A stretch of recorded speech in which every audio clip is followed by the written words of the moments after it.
দীঘা বেড়াতে এসেছি, অথচ ঢেউসাগর দেখতে আসবো না? তা বিকেল বিকেল চলে এলাম, বিকেল না এখন সন্ধ্যে গড়িয়ে গেছে, ঢেউসাগর দেখতে। এই যে জাস্ট টোটো থেকে নামলাম, আর হাজব্যান্ড গেল ওই যে টিকিট কাটতে, এন্ট্রি মানে ঢুকতে গেলে যে টিকিট কাটতে হয়।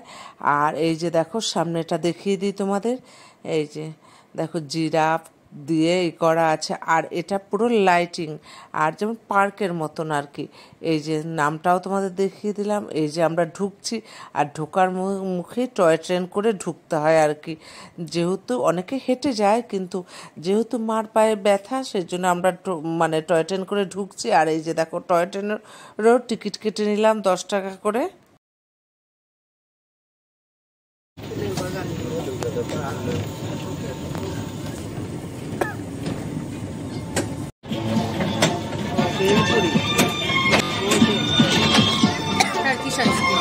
হ্যাঁ,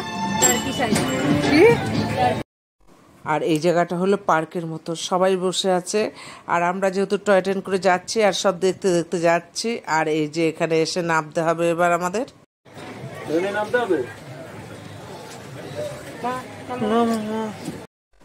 টয় ট্রেন থেকে নেমে গেছি, এবার ভেতর দিকে যাচ্ছি। আর পুরো পার্কটাই না লাইটিংয়ে সাজানো, এত সুন্দর করে সাজানো, দেখো তোমাদের দেখাই। এই যে মা মেয়ে পেছনে আসছে, আর আমি একটু ভিডিও করছি তোমাদের জন্য।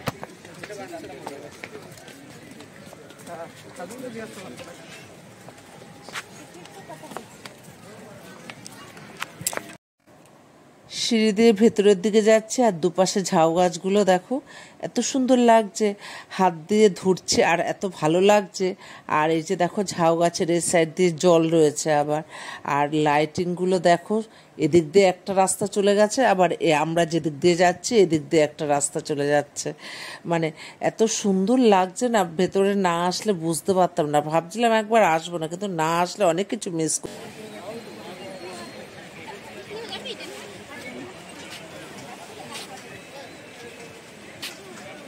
আর এই জিনিসটা দেখো, এই যে ময়ূর, এত সুন্দর লাগছে না লাইটিংটা।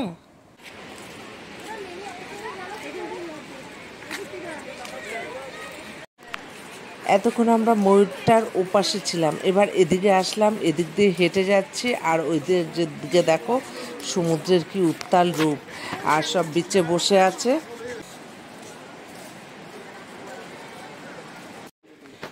এবার চলে এলাম খাওয়ার জায়গায়, দেখো কত রকমের খাবার নিয়ে বসেছে। তা ভুট্টা থেকে ঘুগনি থেকে শুরু করে কী নেই। তা প্রথমেই চলে এলাম চায়ের দোকানে, কেন সন্ধে হয়ে গেছে তো চা তো খেতেই হবে একটু। তা এই যে চায়ের দোকানে চলে এলাম, তা ভাড়ে চা দিচ্ছে, একটু চা নিয়ে নিলাম। তা ভীষণ মিষ্টি দিয়ে দিয়েছে গো চাটা। তা চা খেয়ে চলে এলাম ভুট্টার দোকানে, ভুট্টার কত আইটেম গো, আগে জানতাম না। তা যাই হোক, একটা চিলি বেবিকর্ন নিয়ে নিলাম। তা সবাই মিলে খাচ্ছি। আর এই জায়গাটা দেখো, ময়ূর পাখি কুকুর গরু কত কিছু দিয়ে সাজানো রয়েছে। আর তারপর চলে এলাম এই জায়গাটা, দেখো হাত হাত করা একটা হাত, সিঁড়ি দিয়ে উপরে ওঠা যায়। আর এই যে একটা দোলনা, কিন্তু আমরা গেছি যখন সব বন্ধ ছিল। তা যাই হোক, বন্ধ থাকা যাই হোক, একটু দেখতে তো পেলাম। তা এত সুন্দর লাগলো জায়গাটা সত্যি।